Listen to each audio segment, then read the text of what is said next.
먼저 설교를 하기에 앞서서 시를 한 편 읽어드리고 좀 시작하도록 하겠습니다. 예뻐서가 아니다, 잘나서가 아니다, 많은 것을 가져서도 아니다. 다만 너이기 때문에, 내가 너이기 때문에 보고 싶은 것이고 사랑스러운 것이고 안쓰러운 것이고 끝내 가슴에 못이 되어 박히는 것이다. 이유는 없다. 있다면 오직 한 가지, 내가 너라는 사실. 내가 너이기 때문에 소중한 것이고 아름다운 것이고 사랑스러운 것이고 가득한 것이다. 꽃이여 오래 그렇게 있거라. 이 시인은 이렇게 이야기합니다. 어떤 대상을 사랑하는데 그 대상을 사랑하는 것에는 이유가 없다고, 그냥 그 대상이 그 대상 그 자체이기 때문에 사랑하고 있노라고 그렇게 이야기하고 있습니다. 당신이라는 그 존재 자체가 너무 소중하기 때문이고 또 아름답기 때문이고 사랑스럽기 때문에, 다른 이유가 있어서가 아니라 그냥 그 존재이기 때문에 자신을 사랑하고 있다라고 이렇게 시인은 이야기하고 있습니다. 그러면서 이 시인은 그 대상에게 그저 그냥 그 자리에 오래 머물러 있기만 하라고 그렇게 이야기를 하고 있습니다. 보통 우리는 그렇습니다. 우리는 보통 어떠하기 때문에 라는 이유를 항상 붙입니다. 누군가를 사랑하든 누군가를 싫어하든 그 모든 것에는 항상 어떠하기 때문이라는 이유를 붙이는 것이죠. 우리는 보통 그냥이라는 것을 그대로 받아들이지 못합니다. 예를 들어 누군가를 사랑한다라고 하면 그 사람이 어떤 행동을 하였기 때문에 혹은 어떤 성정을 가지고 있기 때문에 나는 그 사람을 사랑합니다 라고 보통 그렇게 이야기하는 것이죠. 무엇 때문에 라는 그런 근거를 항상 우리는 원한다는 것입니다. 그런데 이거는 사랑의 모습만 그렇지 않습니다. 우리는 모든 행동에는 다 근거를 만든다는 것이죠. 누군가를 미워할 때도 마찬가지로 나는 그 사람이 그냥 싫어 라는 건 별로 없습니다. 보통 우리가 그냥 난 이 사람이 그냥 싫어 라고 하면, 보통 여러분들 MBTI를 해보셨는지 모르겠지만 MBTI에서 F라는 게 있습니다. 굉장히 감성적인 사람들을 이야기하는데, 감성적인 경우에는 그래 너가 이렇게 그냥 그 사람을 싫어하는구나 하고 그걸 감정적으로 공감해 줄지 모르겠지만, 소위 이성적이라고 불리는 T라고 하는 사람들은 그 얘기를 들으면 아니 싫은 건 싫은 건데 왜 싫냐라는 걸 항상 물어보게 되어 있는 것이죠. 자, 그렇기 때문에 결국 근데 이런 경우에 나는 이 사람이 이러이러하기 때문에 싫다라는 근거를 얘기하게 되면, 이런 경우에는 감성적인 사람이든 혹은 이성적인 사람이든 모든 경우에 보통은 다 공감을 하며 넘어가게 됩니다. 그렇기 때문에 사람들은 보통 모든 상황에 대해서 어떤 분명한 근거를 만들기 위해 노력을 한다는 것이죠. 명확한 이유를 만들기 위해 노력을 합니다. 이러한 행동에 가장 대표적으로 드러나는 것이 무엇이 있습니까? 바로 우리가 모두 다 한 번쯤 경험했던 공부가 있는 것이죠. 시험을 보면 시험을 잘 보고는 싶은데 동시에 자신이 열심히 했는데도 성적이 안 나올까봐 보통 두려워합니다. 그래서 보통 많은 사람들은 시험을 망치는 적절한 이유를 만듭니다. 내가 시험을 잘 보는 이유를 만드는 게 아니라 내가 시험을 망칠 수밖에 없었던 이유를 만드는 것이죠. 여러 가지 이유를 만듭니다. 내가 이래서 공부를 못했고 이래서 공부를 못했고, 또 내가 공부만 했으면 뭐 서울대쯤이야 그냥 갔지, 이런 얘기를 우린 그냥 쉽게 하곤 합니다. 이 모든 것들이 나의 행동의 여러 가지 근거를 만들기 위함인 것이죠. 근데 이 근거를 만든다라는 것은 하나님도 너무나 잘 알고 계십니다. 인간의 그 본성을 이미 다 알고 계시는 것이죠. 그러니 하나님께서는 우리에게 찬양을 할 수밖에 없는 이유를 만들어 주십니다. 반드시 자신을 찬양할 수밖에 없게 만들어 가신다는 것이죠. 그래서 오늘 본문 1절과 2절을 보면 이렇게 이야기하고 있습니다. 우리가 여호와께 노래하며 우리의 구원의 반석을 향하여 즐거이 외치자. 우리가 감사함으로 그 앞에 나아가며 시를 지어 즐거이 그를 노래하자. 아멘. 이렇게 하나님을 찬양할 수밖에 없는 이유를 말씀하시는 것이죠. 오늘 본문을 보면 가장 먼저는 우리가 하나님 찬양할 수밖에 없는 이유는 구원의 반석이 되시기 때문이다 라고 밝히고 있습니다. 우리를 구원하여 주셨기 때문에 우리는 하나님을 찬양할 수밖에 없고 감사할 수밖에 없는 것입니다. 자, 그렇다면 어떤 부분이 도대체 구원의 반석이 되시기 때문에 우리가 감사함으로 나아가 시를 지어 즐거이 하나님께 노래하며 즉 찬양을 해야 하는 것일까요? 가장 먼저는 3절에 나오듯 여호와 하나님은 크신 분이시고 다른 모든 신들보다 크신 왕이시기 때문입니다. 여기서 크다라는 것은 단순히 그냥 크기가 크다는 것을 넘어서 가장 강하고 가장 높으신 분이시다라는 것을 그런 의미를 담고 있습니다. 다른 어떤 신보다 강하신 하나님이기 때문에 우리는 마땅히 그 신을 찬양해야 한다라고 합니다. 근데 단순히 이것이 그러면 강한 것에 굴복하느냐, 강한 것이기 때문에, 강한 존재이기 때문에 우리는 마지못해 찬양을 해야 되는 것이냐 라고 하면 그것이 아니라, 이처럼 강하신 분께서 자신의 유익과 자신의 것들을 위하여 우리의 구원의 반석이 되시는 것이 아니라 우리를 사랑하여 주심으로 말미암아 우리의 구원의 반석이 되셨기 때문에 그래서 찬양을 해야 한다라고 그렇게 고백하고 있는 것입니다. 이 당시 중동에는 그런 신론이 있었습니다. 이 당시 중동에는 어떤 신론이 있냐면, 기본적으로 신들이 사람을 창조할 때는 사람을 같이 동료로서, 같이 교제하는 존재로서 창조한 것이 아니라 그저 종으로 부리기 위해, 자신의 노동을 덜기 위해 인간을 창조했다라는 그런 신론이 있었습니다. 그런데 지금 이 오늘 시편 기자는 그런 신이 아니라, 우리 하나님은 우리를 구원하여 주시는데 왜 구원하여 주셨냐? 우리와 함께 교제하기 위해서. 우리를 창조하신 이유도 그냥 우리를 노예로 쓰기 위해 창조한 것이 아니라 바로 우리와 함께 하시기 위해 창조하셨다라는 것을 이 내용 안에 담고 있는 것입니다. 그렇기 때문에 우리는 하나님께 감사를 할 수밖에 없다라고 이렇게 당연성을 이야기하고 있는 것입니다. 그리고 이어서 다음 이유를 또 이야기합니다. 4절과 5절 말씀입니다. 이번에 함께 읽도록 하겠습니다. 시작. 땅의 깊은 곳이 그의 손안에 있으며 산들의 높은 곳도 그의 것이로다. 바다도 그의 것이라 그가 만드셨고 육지도 그의 손이 지으셨도다. 아멘. 네, 그 다음으로 시편 시인이 제시하는 이유는 우리가 읽은 이 본문의 말씀과 같이 하나님이 모든 것을 다 창조하셨기 때문이라고 그렇게 이야기하고 있습니다. 그런데 단순히 하나님이 인간을 창조하셨기 때문에 감사하라는 것이 아닙니다. 그냥 창조 때문에 감사한다가 아니라 그 창조의 본질 때문에 우리는 감사해야 한다라는 것입니다. 그 창조의 본질이 무엇입니까? 앞서 말씀드렸다시피 교제하기 위한 창조, 그 본질을 더 들어가면 바로 우리를 사랑으로 창조하셨다는 것입니다. 창조가 무엇이냐라고 하면, 창조는 기본적으로 사랑의 발산입니다. 사랑은 항상 기본적으로 누군가를, 그 대상을 정해놓고 그 대상을 지향하도록 되어 있습니다. 우리가 소위 그런 이야기들이 있습니다. 내 자신을 사랑하는 경우는, 나르시스트라고 하는 그런 경우에는 나 자신을 사랑하니 어떤 대상을 정하지 않고 있는 것이 아닙니까? 라고 이야기할 수 있지만, 그 나 자신을 사랑하는 존재들조차도 나라는 존재를 대상화시켜서 내가 나를 사랑하는 방식을 취하고 있기 때문에, 어떤 특정 존재가 특정 대상을 사랑하고 있기 때문에 반드시 사랑이라는 것은 어떤 대상을 정해놓고 그 사랑을 전하게끔 되어 있는데, 하나님의 사랑이 바로 그러하다는 것입니다. 삼위일체이신 하나님께서 성부, 성자, 성령의 각 위격을 향하여 그 사랑을 발산하고 계시는데, 그 서로를 향하여 발산하는 사랑이 넘쳐나면서 그 사랑이 흘러 넘침으로 바로 우리가 창조되었다라고 하는 것입니다. 즉 우리 모든 존재는 하나님의 사랑으로 창조된 존재이기 때문에, 그 사랑 안에 거하는 존재이기 때문에 절대신이, 가장 이 땅 가운데 크고 강하신 신이 우리를 사랑으로 창조하셨기 때문에 우리는 그저 감사할 수밖에 없다, 찬양할 수밖에 없다라고 이렇게 오늘 본문이 이야기하고 있는 것입니다. 그러니 우리는 우리를 사랑으로 지신 하나님을 마땅히 찬양하고 감사해야 합니다. 그런데 하나님께서는 인간만 그렇게 창조했다고 하시지 않습니다. 인간을 그렇게 창조하셨지만 한 가지 더 이야기하시는데, 본문을 보면 하나님께서는 땅도 그리고 바다도 모두 지으셨다고 그렇게 말씀하십니다.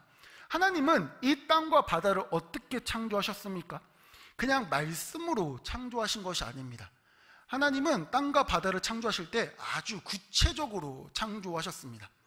창세기 1장 1절을 보면 창조에 대한 구체적인 설명이 나타나는데, 우리가 보통 보는 개역 개정의 한글 성경으로는 이렇게 나옵니다. 태초에 하나님이 천지를 창조하시니라. 네, 이 구절을 지금 히브리어 성경으로 보게 되면 이렇게 하나님이 그 하늘과 그 땅을 창조하시니라 라고 되어 있습니다. 제가 이렇게만 이야기하면 정말 읽을 수 있는 게 맞냐, 그냥 히브리를 갖고 온 게 아니냐 이렇게 생각하실 수도 있으니 제가 짧게 읽어드리겠습니다. 읽어드리면 베레시트 바라 엘로임 에트 하샤마임 베트 하에레츠라고 되어 있습니다. 네, 잠시 감탄과 찬사를 보내셔도 괜찮습니다. 네, 저 사람이 저것도 읽을 줄 아네? 저 목사님이 저것도 읽을 줄 아네? 네, 제가 신대원 때 그만큼 열심히 공부했다는 증거겠죠. 네, 이 내용을 보면 하나님이 태초에 그 하늘과 그 땅을 창조하셨다고 이야기합니다. 조금 다릅니다. 우리가 보고 있는 성경은, 우리가 보고 있는 개역개정의 성경은 하나님이 태초에 천지를 창조하셨느니라라고 이렇게 이야기하고 있습니다. 근데 이 히브리어 원어 성경을 보면 정확하게 밝히고 있습니다. 하나님이 그 하늘과 그 땅을 창조하셨다고 이야기합니다. 이게 무슨 의미입니까? 하나님이 그냥 말씀으로 그냥 하늘아 있어라 땅아 있어라 이렇게 창조하신 것이 아니라 명확하고 구체적으로 언급을 하셨다는 것입니다. 그 하늘을 창조하실 때 하늘의 구체적인 모양과 어떻게 하늘이 디자인되어야 되는지, 하늘이 어떤 모습을 가져야 하는지를 정확하게 말씀하시면서 창조하셨다는 것이고, 또 땅을 창조하실 때도 마찬가지로 땅을 디자인하실 때 그냥 땅아 있어라 라고 창조하신 것이 아니라 그 모양 하나하나 어느 곳에 어떤 산이 위치해야 되고, 어느 곳에는 어떤 산이 위치해야 되고, 어디에는 평지가 있어야 되고, 어디에는 산맥이 어떤 형식으로 구성이 되어야 되고, 이런 것들을 하나님께서 하나하나 다 창조하셨다라고 이렇게 고백하고 있는 것이죠. 하나님이 그렇게 창조하셨다고 이야기하고 있는 것입니다. 그러면 이게 우리에게 무슨 의미를 주느냐? 바로 이와 같이 인간도 그렇게 창조하셨다는 것입니다. 인간을 창조하실 때 그냥 있어라, 그냥 인간아 있어라, 인간아 그냥 창조되어라, 그 다음은 너희가 알아서 창조되는 것이다가 아니라 누구야 있어라라고 정확하게 알고 말씀하신다는 것입니다. 우리의 존재 한 명 한 명을 그냥 창조하시는 것이 아니라 하나님께서 분명하게 우리의 존재 한 명 한 명을 정확하게 보시고 정확하게 기억하시면서 그렇게 우리 존재 하나하나를 창조하셨기 때문에 우리는 그저 하나님께 감사할 수밖에 없다라고 할 수 있는 것입니다. 그런데 인간이란 존재는 이처럼 찬양하고 감사할 수밖에 없는 존재인 이 하나님이 계심에도 불구하고 하나님께서 끊임없이 우리에게 감사하고 찬양할 수밖에 없는 이유를 만들어 주심에도 불구하고 또 알려주심에도 불구하고 우리는 언제나 당장의 내 눈앞에 있는 어려움과 당장의 고통에만 늘 신경 쓰며 살아갑니다. 아무리 많은 것을 해주셔도 당장 지금 내 앞에 고난과 역경이 닥치면 하나님이 우리에게 주신 모든 감사의 이유를 다 망각하게 되는 것입니다. 그래서 8절을 보면 무리바에서와 같이 또 광야의 마사에서 지냈던 날과 같이 마음을 완악하게 하지 말라고 이렇게 말씀을 하십니다. 과거 이스라엘 백성은 하나님이 애굽에서 구해주시며 이들이 가나안 땅으로 이동할 때 구름 기둥과 불 기둥으로 이들이 덥지도 춥지도 않게 하셨고 또 이들이 마땅히 어디로 나아가야 할지를 명확하게 알려주셨습니다. 또 이에 그치는 것이 아니라 홍해가 이들 앞을 막고 애굽의 군대가 뒤쫓아올 때 홍해를 가르셔서 그 홍해를 건너가게 하시고 그 뒤에 이들을 뒤쫓고 있는 이 애굽의 군대를 수장시키기까지 하셨습니다. 이뿐만 아니라 또 물이 써서 마시지 못할 때에도 이 물을 마실 수 있는 물로 바꾸어 주시기도 하셨고 또 이들이 자신들이 그 굶주리고 있으면서 고기를 먹지 못한다고 하나님께 불평불만을 쏟아내니 하나님께서는 만나와 메추라기를 이들을 먹이시기도 하셨습니다. 그런데 이 백성들은, 이 이스라엘 백성은 오늘 본문을 보면 이 본문에 해당하는 그 내용들을 보면 당장 자신이 마실 물이 없으니 하나님의 원망을 또 토해냅니다. 출애굽기 17장 3절 말씀을 제가 읽어드리겠습니다. 거기서 백성이 목이 말라 물을 찾음에 그들이 모세에게 대하여 원망하여 이르되 당신이 어찌하여 우리를 애굽에서 인도해 내어서 우리와 우리 자녀와 우리 가축이 목말라 죽게 하느냐. 아멘. 그동안 하나님께서 이들에게 정말 많은 것을 베풀어 주셨습니다. 제가 앞서 설명드린 것과 같이 하나님께서는 계속 이들에게 감사할 거리들을 넘치게 만들어 주시고 감사할 이유들을 만들어 주시고 이들을 항상 지키시고 이끌어 주신다는 것을 계속해서 보여주셨습니다. 그런데 이 이스라엘 백성은 그럼에도 불구하고 당장 내 눈앞에 감사할 거리들이 보이지 않기 시작하고 당장 내가 원망할 거리들이 생겨나기 시작하니 하나님께 감사를 올려드리는 것이 아니라 원망을 쏟아내며 나아가고 있습니다. 또 9절에서는 이렇게 이야기합니다. 하나님을 시험하고 조사하기까지 하였다라고 이렇게 이야기하고 있습니다. 하나님이 정말 우리를 도우실 수 있는지, 하나님이 우리를 도울 능력이 있으신 분인지, 그리고 우리를 도울 만한 분이신지 그것을 묻고 의심하고 시험한 것입니다. 결국 인간이라는 존재는 하나님이 끊임없이 감사할 요소를 만들어 주시고 알려주시지만 그 모든 요소를 너무 쉽게 내 눈앞의 상황만 바라보며 망각한다는 것입니다. 그렇다면 우리의 자세는 어떠해야 합니까? 이스라엘의 가장 큰 문제는 올바르게 감사를 하지 못하였다는 데 있습니다. 우리는 감사의 표현을 자주 합니다. 또 이스라엘 백성도 감사의 모습을 많이 보였습니다. 근데 그 감사를 어떻게 하는 것이 진짜 올바른 것인가에 대한 깊은 성찰과 고민이 없었다는 것이죠. 이것은 오늘날 우리도 마찬가지입니다. 우리도 늘 하나님께 주님 감사합니다, 주님께 저희가 감사를 올려드립니다, 주님 제가 감사합니다, 이런 이야기들을 늘 반복해서 하지만 정작 우리가 어떻게 감사를 표현하는 것이 진짜 올바르게 감사를 표현하는 것인가에 대해서는 우리가 무지하다는 것이죠. 정확하게 알지 못한다는 것입니다. 이 감사라는 단어를 살펴보면 한자 구성이 이렇게 되어 있습니다. 자막 한번 띄워주시겠습니까? 네, 이렇게 감과 사라는 한문 단어가 구성되어 있는데 이 감이라는 단어는 감동하다, 마음이 움직인다라는 뜻을 담고 있고 이 사라는 단어는 살해하다, 갚다, 보답하다라는 의미를 담고 있습니다. 그래서 이 감사라는 단어의 원래 한문의 의미를 좀 살펴보면, 한자로서의 의미를 살펴보면 자신의 마음이 감동하여 움직이게 됐는데 그래서 어떤 마음이 되었느냐? 살해하고 갚고 보답하고 싶은 마음이 들게 되었다라는 것입니다. 즉 감사라는 의미는 은혜를 받았을 때 내가 그에 적절한 살해를 한다라는 의미를 본래 담고 있다라는 것입니다. 즉 그렇다면 우리가 하나님께 감사를 드립니다 라고 했을 때 그 우리가 감사를 하기 위해선 올바르게 감사해야 되는데 그 올바른 감사라는 건 하나님께 마땅한 살해를 해야 한다라는 것입니다. 자, 그러면 이 살해는 무엇을 이야기하는 것일까요? 우리가 하나님께 감사를 표현하는 방법이 무엇이 있겠습니까? 우리가 감사를 올바르게 표현하면 하나님께 그 감사를 잘 지키고 올바르게 유지할 수 있다고 지금 이야기하고 있는데 그렇다면 우리가 어떻게 그 살해를 하는 것이 올바른 방법일까요? 그 방법은 6절에 나타납니다. 오늘 본문 6절을 보면 이렇게 나옵니다. 오라 우리가 굽혀 경배하며 우리를 지으신 여호와 앞에 무릎을 꿇자. 아멘. 바로 이 내용과 같이 우리가 굽혀 경배하며 우리를 지으신 여호와 앞에 무릎 꿇는 것이 바로 올바른 살해의 방법이라고 합니다. 이것을 올바르게, 이걸 다르게 표현하면 무엇입니까? 이걸 딱 한마디로 표현하면 무엇이 되겠습니까? 바로 순종입니다. 하나님은 우리에게 다른 무엇인가를 바라시는 것이 아닙니다. 우리에게 이런 사랑을 베풀어 주셨으니 너희가 이러해야 한다가 아니라 하나님께서 우리에게 이런 사랑을 베풀어 주셨으니 우리가 할 감사는 그저 순종으로 나아가야 한다. 바로 이것인 것이죠. 대가 없이 주셨으니 뭔가 너희 나에게 대가를 달라가 아니라 대가 없이 주셨으니 내가 너희에게 바라는 건 그저 순종으로 나아오는 것이다 라고 그렇게 말씀하고 계시는 것입니다. 즉 우리가 할 수 있는 가장 올바른 그 감사의 표현이라고 하는 것은 바로 순종을 통하여서 하나님을 온전히 섬기고 따르는 것입니다. 순종이라고 하는 것은 하나님의 주권을 인정하고 하나님의 은혜의 자리에 계속 머물러 있겠다는 우리의 적극적인 행동의 표현입니다. 앞서 8절 이하에 대해 말씀드렸지만 이 8절 이하의 내용은 이스라엘 백성이 하나님에게 반항하고 원망하고 시험하는 내용이라고 제가 그렇게 말씀드렸습니다.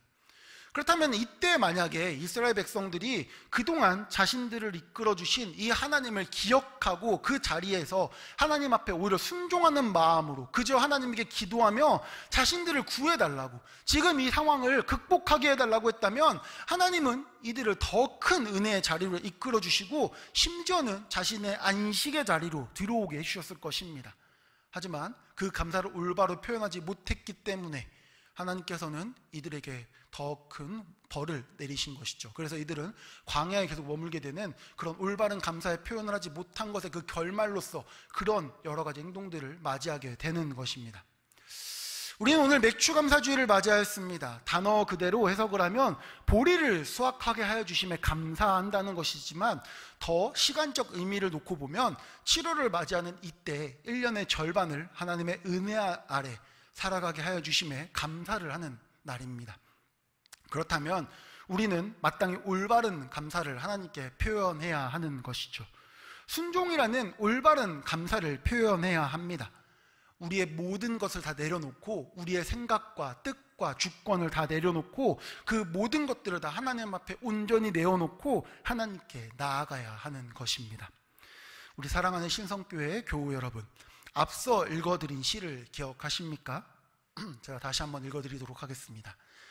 예뻐서가 아니다, 잘나서가 아니다, 많은 것을 가져서도 아니다, 다만 너이기 때문에, 내가 너이기 때문에 보고 싶은 것이고 사랑스러운 것이고 안쓰러운 것이고 끝내 가슴에 못이 되어 박히는 것이다. 이유는 없다. 있다면 오직 한 가지, 내가 너라는 사실. 내가 너이기 때문에 소중한 것이고 아름다운 것이고 사랑스러운 것이고 가득한 것이다. 꽃이여 오래 그렇게 있거라. 우리가 함께 읽은 이 본문에서 우리가 무엇인가 하나님에게 사랑받을 만한 행동을 한 것은 아무것도 없습니다. 그런데 이 시의 내용과 같이 하나님은 아무런 대가 없이 그저 우리이기 때문에, 그냥 우리라서, 그렇기 때문에 우리를 사랑하여 주셨고 우리가 감사할 거리들을 늘 넘치게 만들어 주셨습니다. 이러한 하나님이 지금 오늘까지 우리를 이끌어 오신 것입니다. 단순히 지난 6개월만 이끌어 오신 것이 아니라 우리의 지난 모든 삶을 이끌어 오신 것이죠. 그렇다면 이제 우리가 해야 할 일은 우리가 읽은 이 시의 마지막 구절처럼 그저 오래 있어야 하는 것입니다. 순종을 통해 그 하나님의 감사의 자리에 그냥 그저 오래 머물러 있기만 하면 되는 것입니다. 하나님이 바라시는 건 다른 것이 아니라는 것입니다. 그저 순종함으로 그 감사의 자리에 머물러 있어라라는 것입니다. 그러니 순종이라는 온전한 감사를 표현하시기를 소망합니다. 온전한 감사의 표현을 통해 지금까지 나를 이끌어 오시고 또 앞으로 나를 이끌어 가실 하나님께 순종하는 저와 여러분이 되시기를 간절히 소망합니다. 자, 기도하도록 하겠습니다. 주님, 우리가 지난 6개월 또 그곳을 넘어 우리가 지금까지 살아온 모든 시간이 하나님의 은혜였음을 알고 있습니다.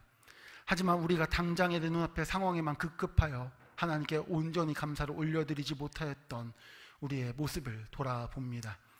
시대가 강팍하다는 이유로 감사보다는 늘 불평, 불만만을 쏟아냈던 우리의 모습을 용서해 주시옵소서. 이제는 우리가 모든 순간, 모든 시간 항상 주님을 기억하고 주님께 감사를 드릴 수 있게 하여 주시옵소서.